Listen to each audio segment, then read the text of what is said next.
अधिकारमा लिने यति लिने भने यो प्रमाणित भइसकेको छ।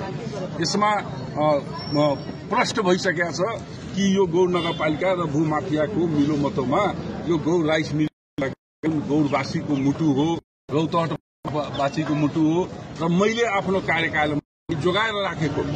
मलाई पनि धेरै प्रलोभन आएको थियो, मेरो पालामा पनि यति बिघा लिनुस् भनेर विभिन्न आउँदा पनि यो गौरवासीको स्वाभिमानको हो, रौतहटवासीको स्वाभिमान हो र यो स्वाभिमान बेच्न पाइँदैन भनेर मैले अडान गरेर विभिन्न जाल झेल गरी विभिन्न दबावलाई पनि झेलेर यो राइस मिल जोगाएर राखेको थिए र जुन गलत मनसाले यो युवाहरूको खेल मैदानका रूपमा भोग गर्दै आइरहेको यो गौर राइस मिलको जग्गा बेच्ने काम यो रौतहटको जनता गौरको जनताको आशामाथि ठूलो घात हो, अन्याय हो र यसको घोर बच्चा गर्दै यो गौर राइस मिल बचाउने जुन हिसाबले हामीले बचाउने काम गर्यौं र अहिलेको वर्तमान मेयरले बेच्ने काम गरिरहेछ। अब गौर नगरपालिकाले यो राइस मिललाई बचाएन भने यहाँ ठूलो जनविद्रोह हुन्छ र त्यसको सम्पूर्ण जिम्मेवारी र त्यो जुन आन्दोलन हुन्छ त्यो थाम्न सक्दैन र मेयर साहबको इतिहास कलंकित हुन्छ। उहाँको सन्तानलाई पूरा जिल्लावासी भन्छ तिम्रो बाउले यो गौर राइस मिलको जग्गा बेच्दैछ भनेर।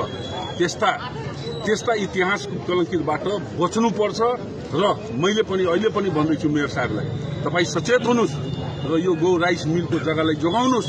तपाईमा क्षमता छैन भने तपाईँ बेच्ने काम नगर्नु, तपाईको क्षमता छैन भने यसलाई सार्वजनिकरण गर्ने अधिग्रहण गर्ने यसलाई खेलकुद मैदानको रूपमा व्यवस्थित गर्न सक्ने भने कमसे कम तपाईँ जोगाएर राख्नुहोस्। भोलिको दिनमा अरू कोही दैवको लाल मेयर आउँछ अनि यो गौर राइस मिलको जग्गालाई खेल मैदानका रूपमा विकसित हुन्छ, तर आफ्नो इतिहास कलंकित नगर्नुहोस्। यो जनताको विद्रोह जुन अहिले पूरा गाउँ गाउँमा जुन जिल्लावासीको यो जुन विद्रोहको कुरा आइरहेछ र देशको सम्मानित संसदमा पनि यसको कुराहरू उठिरहेका छ, यसको प्रकोपबाट तपाईँ बच्नुहोस्, नत्र यसको प्रकोपले तपाईले बर्बाद पार्छ। अनि यो विगतको दिनमा यहाँका पाट पूर्जाहरू चाहिँ बेच्ने मान्छेहरू को हुन्? त्यो त प्रष्टै हो, यो त पूरा जिल्लाको जनतालाई थाहा छ।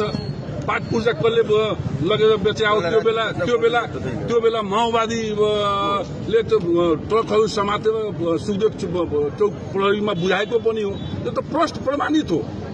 यो त रौतहट जिल्लाका जनताले प्रत्येक नागरिकलाई थाहा छ यसको पाट पूर्जा कसले बेचे आओ। अनि यो टोटल जग्गा कति रहेछ? यो कतिको यहाँ लगभग 6 बिघा जति गौर राइस मिलको जग्गा हो। अनि त्यो ग्राउन्ड चाहिँ कति रहेछ? ग्राउन्ड 4 बिघा 10 दूर। अनि यो जुन प्रकार तपाईहरु यहाँ दबावमूलक कार्यक्रम गरिरहनु भएको छ, दबावमूलक वातावरण पनि सृजना गरिरहनु भएको छ, त्यो कुरालाई उहाँले मनन गर्नु भएन भने तपाईहरुको आगामी रूपरेखा के हुन्छ आन्दोलन? अब तपाईले अब ललिता निवास प्रकरणको हेर्दै हुनुहुन्छ, पुनः फाइल खुल्दै छ। ललिता निवास जग्गा बेच्ने प्रकरणमा सहभागी पूर्व प्रधानमन्त्री लगायतका अब चाँडै जेल जाने स्थिति बन्दैछ। यही रवैया भने यो रोकथाम भने यहाँको मेयर पनि जेल जान्छ।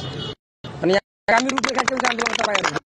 अब यो आन्दोलनको स्वतःस्फूर्त आन्दोलन हो, यो कुनै पार्टीको होइन। यो आन्दोलनमा गौरवासी रौतहटवासीका सबै राजनीतिक दल संघ संस्था लगायत नागरिक समाजहरूको सहभागिताको आन्दोलन हो। यो आन्दोलन अहिले सामाजिक रूपमा विस्तारै बढ्दैछ र रवैयामा सुधार भएन भने गौर राइस मिलको जग्गा गौर नगरपालिकाले बचाएन भने यसको ठूलो आन्धी बेरी आउँछ, ठूलो विद्रोह हुन्छ, जसको परिणाम यहाँ गौर नगरपालिकाका जनप्रतिनिधिले भोग्नु पर्छ।